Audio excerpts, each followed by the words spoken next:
Hello കൂട്ടുകാരെ, ഞാൻ ഒരു കഥ പറയാം. ആ രാത്രി ഹോസ്പിറ്റൽ വല്ലാതെ നിശബ്ദമായിരുന്നു. ഐസുവിൽ ഗ്യാപ്പില്ലാതെ എല്ലാവരോടും തമാശ പറഞ്ഞു ചിരിച്ചു ഇരുന്ന 70-കാരൻ രാഘവൻ മാഷിന്റെ നില പെട്ടെന്നാണ് മോശമായത്. എല്ലാവർക്കും മാഷ് പ്രിയപ്പെട്ടവനായിരുന്നു. ശ്വാസം കിട്ടാതെ അദ്ദേഹം പിടയുമ്പോൾ ഓക്സിജൻ മാസ്കിനിടയിലൂടെ എന്റെ കൈകളിൽ അദ്ദേഹം മുറുകെ പിടിച്ചു. മക്കളാരും അടുത്തുണ്ടായിരുന്നില്ല, എല്ലാവരും ദൂരദേശങ്ങളിലാണ്. പെട്ടെന്ന് അദ്ദേഹം ആംഗ്യത്തിലൂടെ ഒരു പേപ്പറും പേനയും ചോദിച്ചു. വിറക്കുന്ന കൈകൾ കൊണ്ട് അദ്ദേഹം ആ കടലാസിൽ എന്തൊക്കെയോ കുറിച്ചു. ശ്വാസം നിലയ്ക്കുന്നതിന് തൊട്ടുമുമ്പ് അദ്ദേഹം ആ പേപ്പർ ചുരുട്ടി എന്റെ കയ്യിൽ തന്നു. ഒരു നിമിഷം ആ കണ്ണുകൾ എന്റെ കണ്ണുകളിലേക്ക് നോക്കി.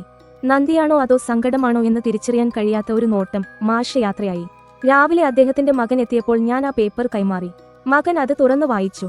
പെട്ടെന്ന് അയാൾ പൊട്ടിക്കരഞ്ഞുകൊണ്ട് എന്റെ മുന്നിൽ ഇരുന്നുപോയി. ആ കടലാസിൽ ഇങ്ങനെയായിരുന്നു എഴുതിയിരുന്നത്: മകനെ, നീ വരാൻ വൈകിയതിൽ എനിക്ക് പരാതിയില്ല. പക്ഷേ വിഷമിക്കണ്ട. നിന്റെ കുറവ് അറിയിക്കാതെ എന്റെ മകളെപ്പോലെ ഈ കുട്ടി അവസാന നിമിഷം വരെ എന്റെ കൂടെയുണ്ടായിരുന്നു. ഈ മാലാഖയോട് എനിക്ക് പറയാൻ വാക്കുകളില്ല. ഒരാളുടെ ജീവിതത്തിലെ അവസാനത്തെ പ്രതീക്ഷയും ആശ്വാസവും ചിലപ്പോൾ നമ്മളായിരിക്കും.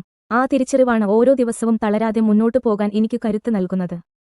കൂടുതൽ കഥകൾ കേൾക്കാനായി ചാനൽ സബ്സ്ക്രൈബ് ചെയ്യുക.